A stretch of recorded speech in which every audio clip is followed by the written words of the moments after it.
Steve, we're on episode 4. 4 weeks already. 4 weeks.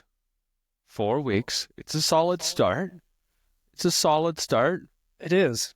I was thinking about this as I was just driving. Like, this 4 weeks has gone really fast. Yes, it has. You're right. There's been a lot of shit in between in our personal lives, but it's gone really fast. It's gone by super fast. It doesn't feel like episode 4. It doesn't feel like I saw you last week. It doesn't. Twice last week, actually. Twice? Yes. We have our other platforms and other podcasts that we do. Mm-hmm. I remember just like getting to where, episode 4 or 5 was like really hard and a lot of anxiety and stress and all that. This one, there is no stress, no anxiety. We sit down on a Saturday afternoon or Saturday morning and, just bullshit our way through a podcast. It's true. Pick a topic, Robbie. I know I've got a couple things in the works. So here's a surprise. Not a surprise for you. I do have a message out to Kenny. He hasn't responded yet. Okay. I was actually kind of hoping we could get him on this week, but he hadn't responded yet. But I'll chase him down because I think he'd be a great guest and we'd have a great conversation with him. I am also going to, and I've already spoken to Julie about this, and I'm going to speak to Amy. And you know Amy too. Anyways, I think those two women are open-minded and honest enough that they could both sit down with us and we can share a conversation about like women's expectation of men and men's expectation of women and have this really cool, like, here's what we see, here's what we need, and then we can fire it back the other way. And then have this really cool open conversation where both sides won't be offended. It'll just be like really interesting. I think. Yeah, I think it'd be so a super interesting conversation. Those two women know how to express themselves really well, and I think they're both be super willing to be honest about my dog's losing it at the door. Anyways, they'll both be great, honest conversations, and I think it would be super valuable for us to put something like that together and give it to men, because I think men could use to hear women be vulnerable about what their expectation from men are and what they think theirs are to men, and then us saying that same thing back without anybody's feathers getting ruffled to the point where, my boxers are in a knot and their panties are in a bunch. I like that because, one thing we do is put ourselves in silos. Not always on purpose, but sometimes, we get put in that echo chamber where we just want to hear what we want to hear. Mm-hmm. Make us feel comfortable, make us feel that, the way we're thinking is okay, that we think this way, and everyone else thinks this way when not true always. But to get a different perspective, especially from women on these different topics, will be good. You and I can sit here and have a conversation on what we think our expectations are from what women want. And what, we can speak as what we want from women, just you and I. But there's, billions of other people out there in this world that have those different expectations of what they want from relationship, friendship, and all that from the other gender. So it'll be good to have two different views from two different women, then two different guys, to just sit down and have an honest conversation with no BS in the way. Yeah, it's gonna be fun to throw out. I'm sure it'd be pretty easy to throw a curveball one way or another on both sides, and I'm like, I guarantee we're going to learn stuff just by, like, we are. Oh, yeah, I hope so. And I think they would too. So, I mean, I don't know. I'm looking forward to that one. I don't know when I'm going to set that one up, but I'm going to probably set it up sooner rather than later because I'd love to get that one out there. Yeah, and I think, men need to hear that. I need to hear it. I need to hear it myself. I would love to hear what their definition of a man is to them. And I think they might have a similar one. It might be different. I have no idea. But I mean, I think every woman has their own definition of what they believe a man, how they should meet their needs and all the rest of it. But I think super valuable conversation. My dog is whatever. She was fine. She's been fine all morning. And then we hit record and she's out there having a conniption. That's always when you hit record on a podcast, that's when everything, that can happen happens. Animals, people. I'm surprised my dogs are being quiet right now. Sometimes I hit record and the motorcycles like to go up and down my road loud as shit. Luckily, my microphone doesn't pick it up, but I pick it up. It's just annoying. Well, it's better you pick it up than your microphone. True. Very true. I mean, it's still distracting though. Yeah. Well, I've had to learn too that I got to keep my door closed to the room I'm in because my cat loves to come in when I'm recording and sit on the desk and sit in my lap. It's not always the best because I, sit there and pet the cat like Austin Powers. Not Austin Powers. What's the guy? What's the guy with the cat? Is it Dr. Evil? Then I'll lose my train of thought. Then I'll become Dr. Evil. Maybe that's what I need to do when we have Julie and Amy on is get the cat in here and I'll become Dr. Evil. There you go. Get some weird perspective going. I'll have some shark with laser beams go by behind my screen. Well, you and I have had a, interesting last couple of weeks Yep. in our personal lives. Mine is still pretty present. I would say it's not gone away, but it's still there, very fresh in my mind. It has to do with someone I love very dearly in my life, and I sent you this message that I'm watching the fucking trauma unfold right in front of my eyes. Yeah, for your daughter. Yeah. And it's my daughter and I want to stop it because I know what it's done to me and the path that trauma has put me down in my life. But I can't stop it. If I had a magic button to stop it, I would, but I can't take this other factor out of this person's life to stop it. That being her mother. And I have to remind myself that I am who I am today from my childhood trauma. Would I want to go another way? No, because that's the only thing I know and it's made me who I am. Yeah. But it's hard to watch your kid go through that and just knowing it's opening all these crazy doors to paths that I wouldn't want to put her on myself. But now she's on some paths that all I can do is help her guide her through. I can be there for her as the, stability in her life, her father. Something I really didn't have when I was going through it, and I really didn't know. So I guess that's a good part is I'm seeing it happen, and I know it's happening, and I can talk to her about it. This is going to affect you 20 years from now, 10 years from now, whatever it may be. This is going to affect your life. You may not know it, but it is. I never had that guidance.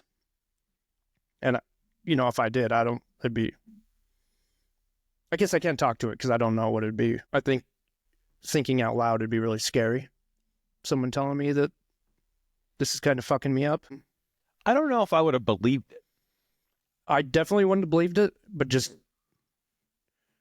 we hear it quite a bit actually. And, the stuff we do in our childhood leads us to go where, we're going to go. I didn't believe it. And it took, me being where I'm at today to believe it. I could tell you 3 years ago, I would still not believe it because I'd still be doing my thing and would be running from it, all my problems, and numbing the pain with whatever substance I chose. So, it's really hard to watch. And I've been there and I'm very grateful that I'm there.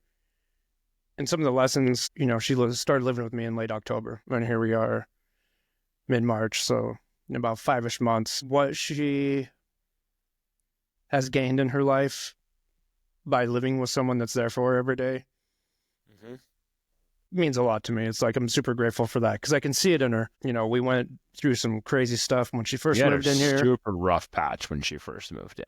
Yeah, and being essentially abandoned from your mother is what it is, and to go live with your dad who's always been there, but now we're in this weird area. And to fast forward 5 months from now, she's learned a lot. I've learned a lot. And, what's the next 5 months, 6 months going to hold for us is really cool to look forward to. I'm looking forward to being there for first and foremost, just showing up is huge. Then what she can do with just by me showing up. And what I mean by that is not giving her life lessons and telling her what to do with her life and fixing all of her problems. Just me showing up and sitting there and listening to her talk. Allowing her. It's giving her permission to make mistakes. It's giving her permission to be a kid. Mm-hmm. To give her she's space. She's a teenager. She's a teenager. She's 1 minute she's gonna love you, and the next minute she's gonna hate you. Yeah, exactly. She has a voice though, and I can speak for myself. When I was a teenager, my voice was not heard, especially from my dad. My voice was heard on my mom's side, but I was a boy trying to be a man and not willing to be vulnerable to allow myself to be a boy and talk to my mom about those issues. I would hide them, wouldn't talk about them. But I'm allowing her to just have a voice and talk about whatever she needs to talk about, and I'm just there to listen. So I'm going to backtrack a little bit just for our listeners' sake, because it's something that you and I don't want to focus on, and we're avoiding focusing on because we don't want this podcast to be about that. But I think it's important that our listeners know a little bit of where we come from. And it's also part of the reason why we're both doing this. That is, you and I are both recovering addicts. Alcoholic for me, alcohol was my thing. And for you, it was cannabis and alcohol. But I mean, we both kicked smoking as well. But anyways, from a background of that, I just hit 4 years sober myself yesterday. And I bring this up because I didn't know how to show up for myself, let alone really anybody else in the way that you're talking about, until I put the alcohol away, I put the bottle down, until I started doing the work on myself, until I started really digging deep and putting language to my feelings, figuring out who, how, and where to express myself and where it was going to land properly. Not even properly, where it was going to land in a safe place, and then where I don't need to be putting it anymore. And I think it's important to note that we're here doing this podcast because we were two men who recognized that having a space to speak, having a space to be heard, having a space to figure out how to talk about how I feel was super important. And by learning how to do that, and you and I have done this together, but by learning how to do that, you know how to give that to your daughter. It doesn't come from anywhere else, because we came from a place of not knowing how to do that, and instead of letting it be and showing up and hearing and letting her be understood, came from a place of, men are supposed to fix. I will fix. I will tell you how to not do the thing so you won't be upset anymore. And that's just not how it works. Like, back in my mind, that's 4 years ago, that's how it worked for me, right? I will give you the solution to your problems, and if you don't do that, I'll be upset with you. Like, right? 100%. 100%. So I just wanted to throw that out there for our listeners, because that's a place where I mean, that is kind of the birthplace of this podcast because we both recognize that neither of us had a space to speak, and it's really depressing and it really sucks and it's lonely as fuck. Yep. I want to congratulate you on 4 years. Oh, thank you. And like Steve said, this podcast came from the birth of our sobriety. And we were the fixers. We can talk about this, in length with our past relationships where we were presented with the problem from someone else and we gave them the fix and they didn't fix the problem. And then we built resentment because they did not listen to us. There's 1,000 different things that didn't happen probably. Yep. First of all, we didn't give them the space to talk. We gave them somewhere to talk, then we gave them the fix. As you're taking your car to the mechanic and telling them what's wrong with it, we were diagnosing the problem and coming up with a fix at the same time. People don't want that. And we have talked to enough people to go to counseling or therapy that get the same thing from their therapist or their counselor. We're not looking for fixes. No, and like unsolicited advice is the junk mail of life, right? Yes. I love that saying. I love that. I forget where I found that saying. It came up on one of my feeds, but unsolicited advice is the junk mail of life. And I cracked up. And I mean, I was so freaking guilty of that.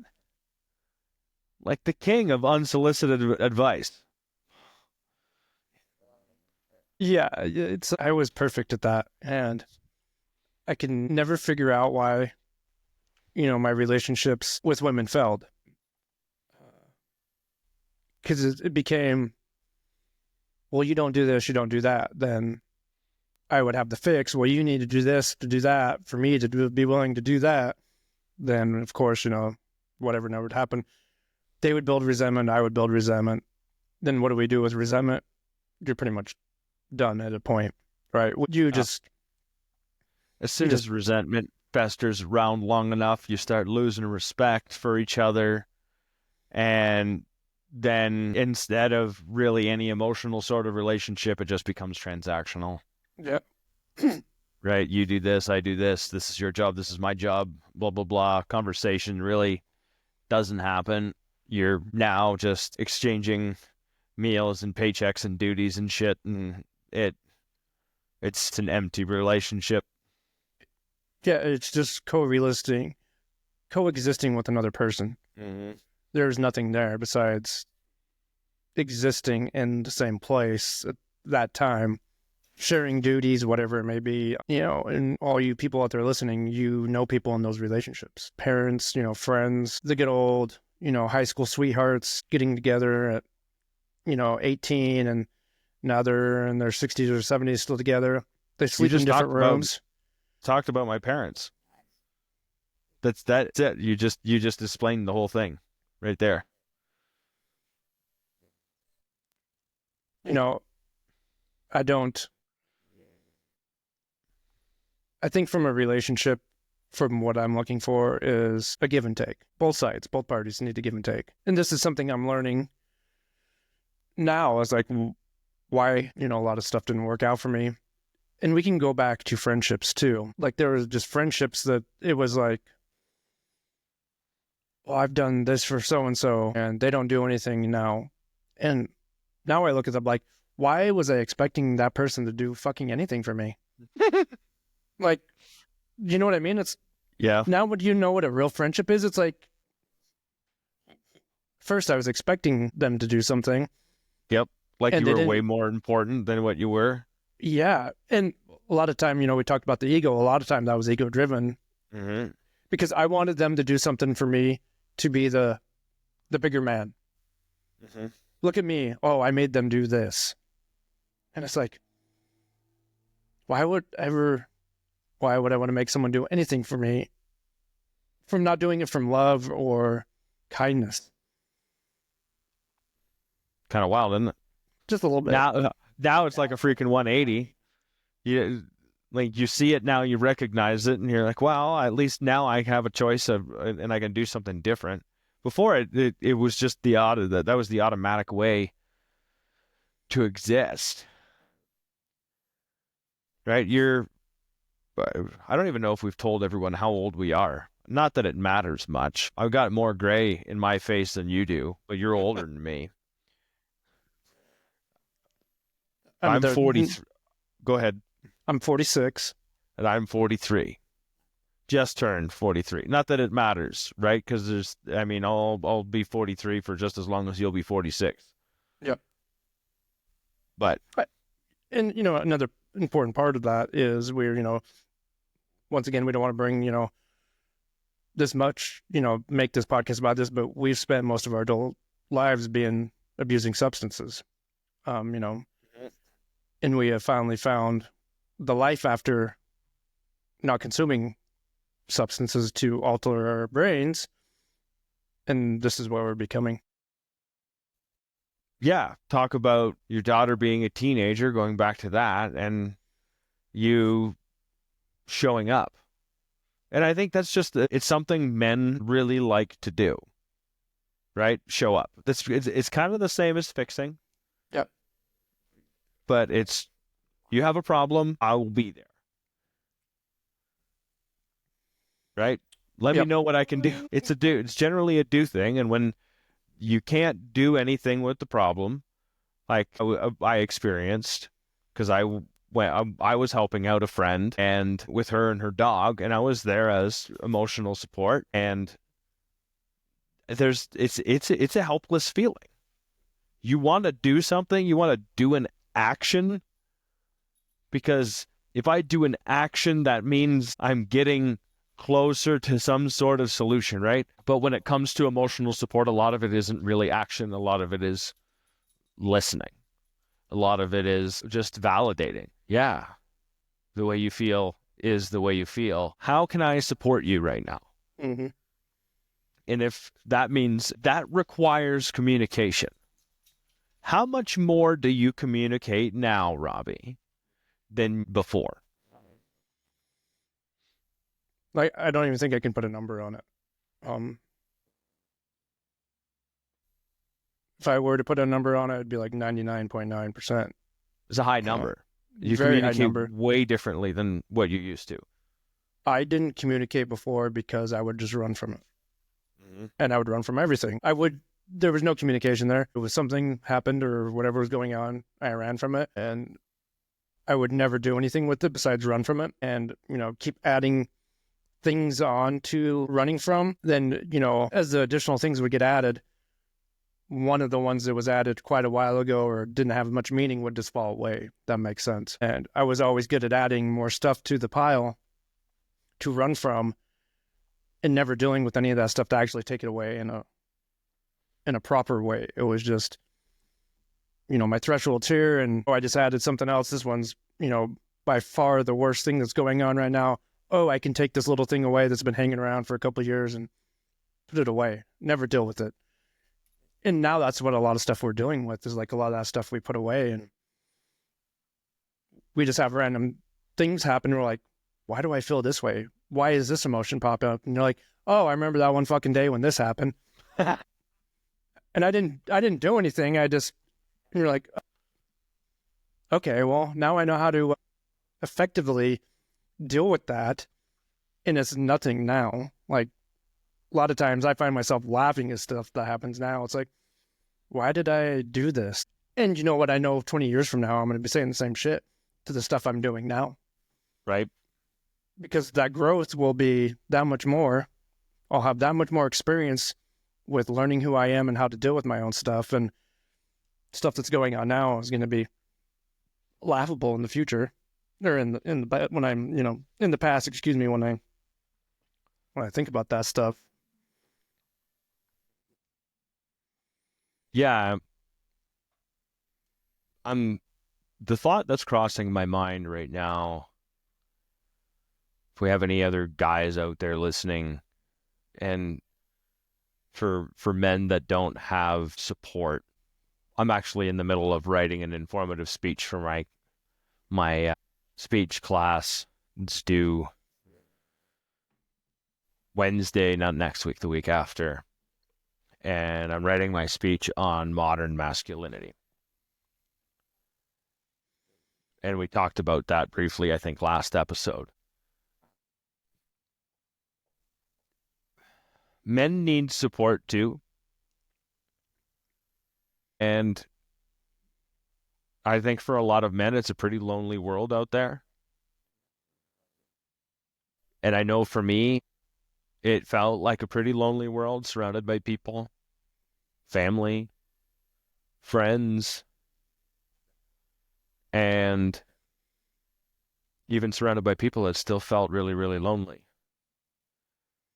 And even though I never really walked down that hole of depression, I'm sure the longer I stayed in that loneliness, the easier those feelings and those thoughts would creep in. I never thought about taking my life, but I can see how if I would have continued going down that path where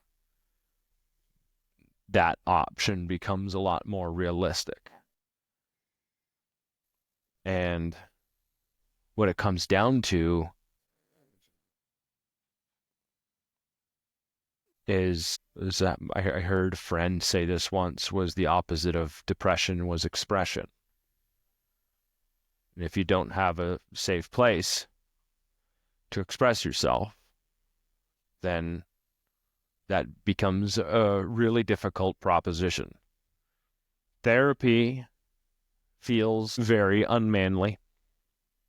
And I think the older we get, I think for people in our age group, therapy is probably something that's a lot more acceptable. And when you get up into the people in their men in their face, it becomes something that is a lot less acceptable. And I think if you get up into the 60s, the likelihood of a man in their 60s going to see a therapist, I would bet the odds are really shitty.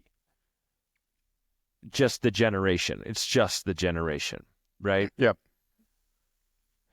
And so I guess what I'm in this whole diatribe of stuff that I'm talking about right now is support for men. It really helped me when another man found the courage to try and lift me up.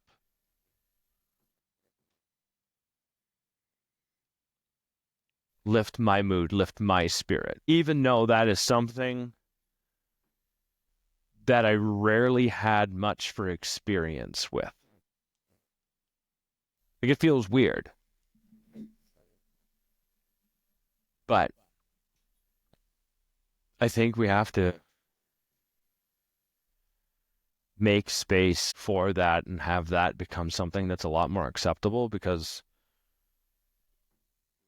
once again, you don't show up for your daughter like that until you and I both sought after places where we could speak out of necessity. Yes. It was out of necessity, right? Necessity said that to get over my alcoholism, I had to start talking about my problems, right? So how bad does it have to get? Like, choose your heart.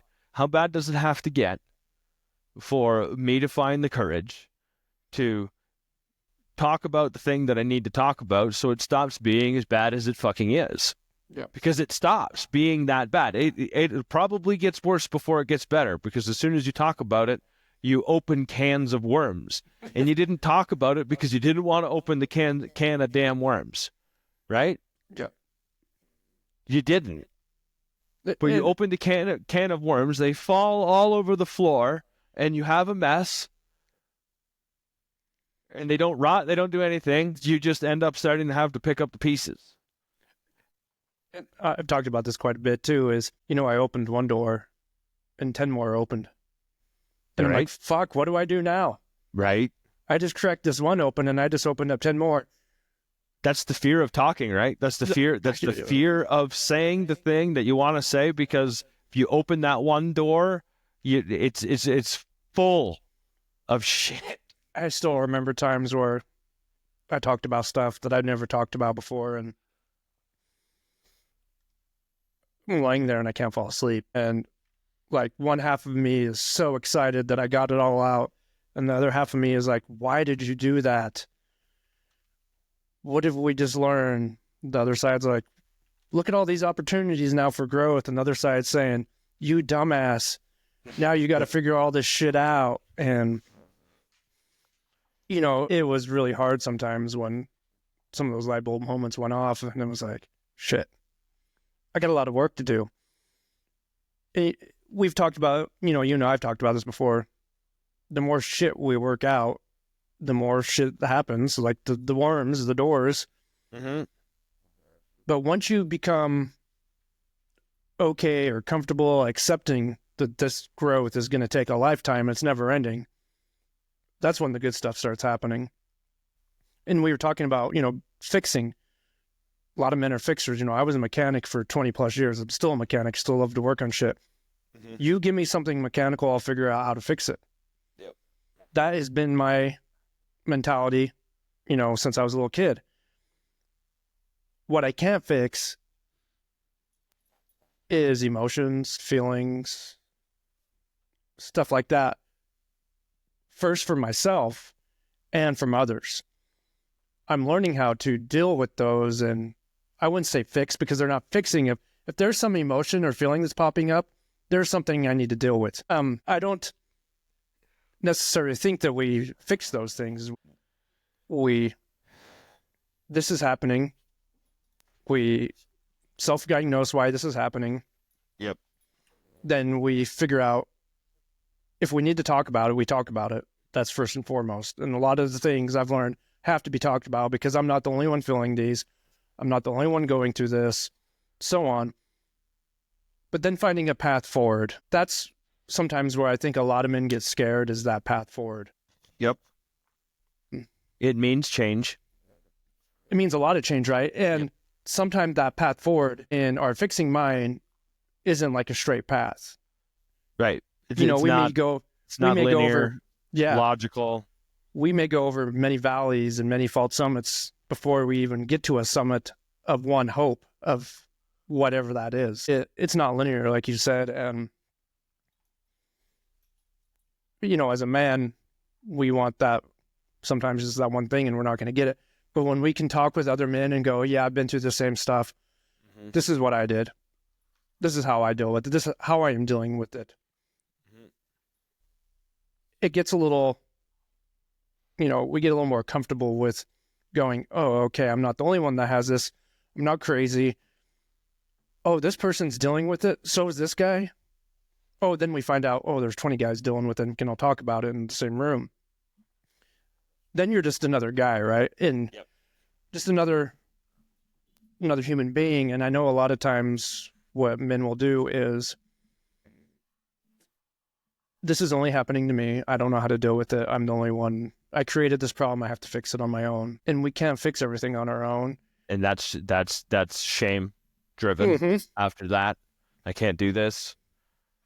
Then if there's some guilt involved with whatever you have done or still doing, fuck is right. Yep. It's a whole nother thing. And it's really hard for men to talk about guilt and shame. Especially when you feel like you're supposed to be a fixer, and then you feel like you're not supposed to share the way you feel because that's weakness. And weakness feels like you're not going to be respected, and it just goes. I'm pulling your man card away from you, right? Yeah, that's right. But once you find that group of men that don't give a shit about your man card, no. We as men need to make sure we surround ourselves with men that are working on trying to be better men. Yeah, trying to be better men. We can get stuck in a lot of stuff at work and all that other stuff. Church, family, friends, your spouse's friends. Then the ego is involved, right? We're always trying to one-up each other. That's not how life's supposed to be. We're supposed to be here to share and care. That's my opinion. Get rid of that ego and the good things will happen. And the growth that comes from that is something you have to experience. And I know for myself, you know, once I got that little first hints of growth, it's like that dopamine hit we were talking about before. It's like, I want more of it. And I know for me, I have to be very careful of me going from 0 to 100% on all my growth at one time. Yep. There is, you know, there's so much to us that it's like we open this book that's 1,000 pages long and there's 50 chapters in there, and we have to figure out how to fix or work on all 50 chapters. We know we can't do that all at once if we have to read it. But as a man, I look at myself and say, I need to fix all that at once because I'm a fixer. And now we'll get overwhelming and I'll start to lose. Then that's when it gets really hard with the shame and guilt, because what am I giving up? I'm not giving space to other people. I'm not giving space to myself. Then I start going back the other way from, we get to a place where, you know, we get to this wall where we know where we've come from. Then we keep moving to the right as growing. Then when we're moving to the left, going back towards that where we came from, you know, at one point we know we need to start going back because we're getting close to that thing. And I know for myself, if I get past where I came from and go to that left a little farther, I have to re-dig myself out of that hole, and a whole lot of shame and guilt comes with that. The other hole that you created. Yeah. The other hole. Yeah, the one where you went too far the other way. Yeah. I think this is a great conversation, Robbie. Yeah. It's probably a good time to wrap this one up too, I think. Great. I really hope men, anybody, I really hope if there's a guy here listening to this podcast and needs a place to talk, he reaches out somewhere. I know there's probably a bunch of Facebook groups that if you were to look up the problem that you face, that you could likely find people are in a similar spot that you're in. The one thing I've learned so far in these past 4 years is that our situations are generally not unique. There's 8 billion people in this world. It's been experienced and it's been overcome by more than one person. I know there's some unique stuff out there, but it's got to be pretty damn unique for someone to not be able to relate to your experience in one way or another. It's tough out there. It's tough out there financially. It's tough out there emotionally. It's tough out there politically, which leads to it being tough out there emotionally, and it's tough out there even in the dating world. But I'm going to preach this at the end of every episode, and that's find a place to reach out, talk to another man, find someone. Strangers are the most wonderful thing in the world. Strangers are people, those people saved my life. Robbie was a stranger once in my life, and now he's a best friend. And so you never know when you'll find your next best friend in a stranger. So I want to thank you guys for listening to episode 4 of Forged in Silence podcast.